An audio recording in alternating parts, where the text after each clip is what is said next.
శివాయ గురవే నమః. ఓం గం గణపతయే నమః.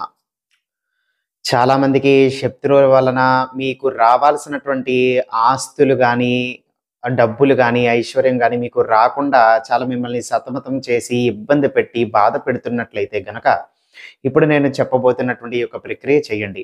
ప్రతిరోజు సోమవారం నాడు, అలాగే మంగళవారం నాడు, వారంలో వచ్చేటువంటి ఈ యొక్క 2 వారాల నాడు నేను చెప్పినటువంటి ఇక సులువైనటువంటి ప్రక్రియ మీరు చేయండి. ఏం చేయాలి? ప్రతి సోమవారం, ప్రతి మంగళవారం మీరు ఒక 11 రావి ఆకులు తెచ్చుకోవాల్సి ఉంటుంది. సోమవారం ఒక 11 రావి ఆకులు, మంగళవారం ఒక 11 రావి ఆకులు.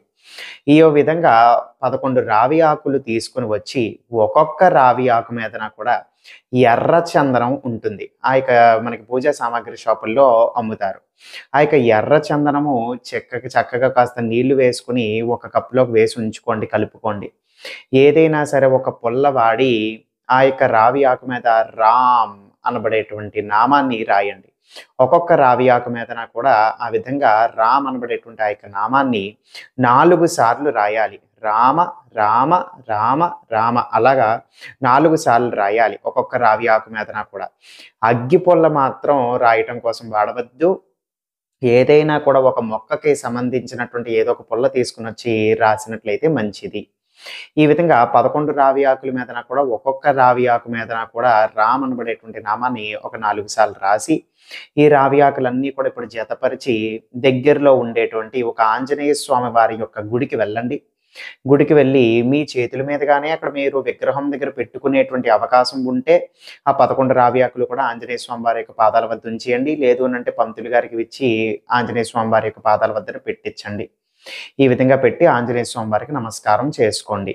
మీకు రావాల్సినటువంటి ఆస్తి కావచ్చు, స్థలాలు కావచ్చు, డబ్బు కావచ్చు, ఐశ్వర్యం కావచ్చు తిరిగి రావాలి అని చెప్పి. ఇలాగా ప్రతి సోమవారం చెయ్యాలి, అలాగే ప్రతి మంగళవారం చెయ్యాలి.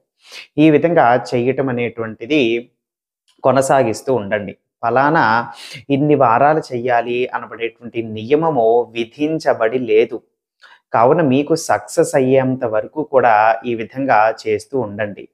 అంతేకాదు, ఈ విధంగా ఎవరైతే చేసుకుంటారో వ్యాపారస్తులకి చాలా అద్భుతమైనటువంటి ప్రయోజనాలు కలుగుతాయి. ఈ యొక్క పరిష్కారము చేసినటువంటి వాళ్ళకి మీకు విపరీతమైనటువంటి నష్టాలకి గనక మీరు గురయ్యి నష్టాలు పాలైపోతే, నష్టం కలిగినట్లయితే నష్టాలన్నిటి నుంచి కూడా మీరు బయటికి వస్తారు. లాభాలు అనేటువంటివి జరుగుతాయి. ఎంత నష్టపోయారో అదంతా కూడా రావడమే కాకుండా మరి రెట్టింపు అనేటువంటిది మీకు వచ్చేటువంటి విధంగా లాభం కలుగుతుంది. వ్యాపారస్తులకి ఇది చాలా అద్భుతమైనటువంటి పరిష్కారము. వ్యాపారాల్లో నష్టాలకి గురైపోయి ఆస్తులు కోల్పోయినటువంటి వాళ్ళు, నష్టాలు పాలైపోయినటువంటి వాళ్ళు ఈ యొక్క పరిష్కారం చేసుకుంటే నష్టాలన్నీ కూడా మళ్ళీ తిరిగి రెట్టింపు లాభం అనేటువంటిది ఏర్పడుతుంది.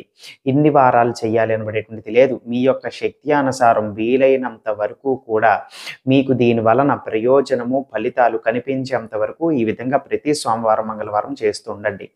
భక్తితో, నమ్మకముతో చెయ్యండి. తప్పకుండా పని చేస్తాయి.